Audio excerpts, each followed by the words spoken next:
Cette année, l'AgriTech Day s'est tenu à Clermont-Ferrand, au casino de Roya, et a réuni 180 personnes.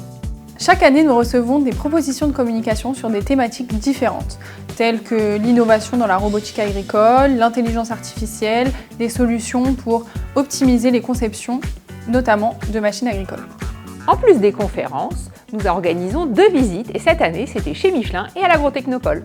Parmi les 20 conférences techniques de la journée, le Paper Award a été remporté par Florence Verpont du CTIFL pour ses travaux sur un nouveau dispositif indoor pour la mesure des performances des pulvérisateurs arboricoles. Et bien sûr, la journée s'est terminée par une soirée conviviale sur le thème du casino évidemment. C'est toujours un bon moment d'échange et de networking. Et maintenant, nous attendons vos nouvelles propositions de communication pour la prochaine édition. Vous avez jusqu'au 23 avril pour nous soumettre votre résumé de 1000 mots. On compte sur vous! En juin dernier, et comme tous les ans, nous avons organisé la journée d'information technique destinée à nos adhérents.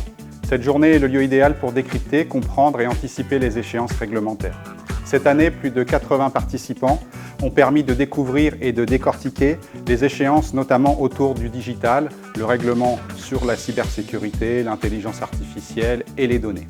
Pour aider nos adhérents à mieux comprendre l'intensité des réglementations environnementales, la Direction des affaires réglementaires a organisé sa première journée développement durable. L'objectif était de faire un panorama des principales réglementations qui impactent les produits et les entreprises. Cette première édition a permis de rassembler une 60aine de participants et a permis d'échanger autour de témoignages et de retours d'expérience d'entreprise. La Direction des affaires réglementaires a encore été à vos côtés cette année, en répondant à des dizaines de questions individuelles pour vous accompagner et apporter des réponses ou des conseils à vos difficultés internes.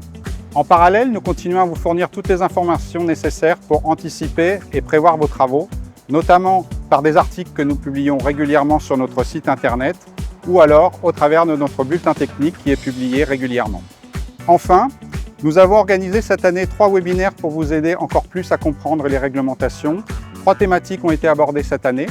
La première thématique, c'était l'ICPE et l'environnement autour des sites de production. Le deuxième, autour des filtrations de cabines. Et enfin, autour de la réglementation batterie qui va bientôt entrer en vigueur. Nous rappelons que les adhérents sont également aidés au travers de fiches techniques publiées sur le site Axema et qui bénéficient également à l'écosystème, comme la fiche sur le freinage hydraulique, la fiche sur les chargeurs frontaux et la fiche sur les modifications de vitesse par construction. En collaboration avec Robagri, l'association interprofessionnelle de la robotique agricole en France, j'élabore des fiches sur la réglementation machine, le Data Act et le tracteur autonome. Je participe également à la cartographie des acteurs de la robotique dans le monde.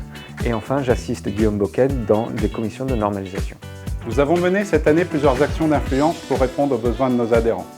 En particulier pour adapter certaines échéances réglementaires ou pour adapter le contenu des réglementations aux besoins des industriels.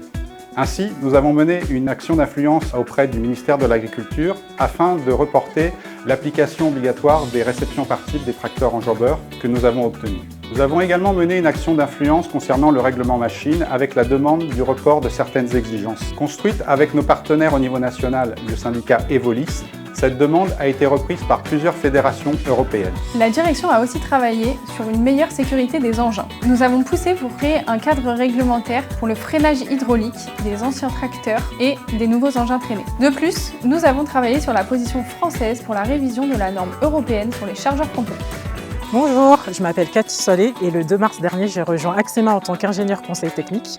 Avant cela, j'ai travaillé pendant 3 ans et demi dans les équipements routiers et je suis très heureuse de rejoindre le machinisme agricole.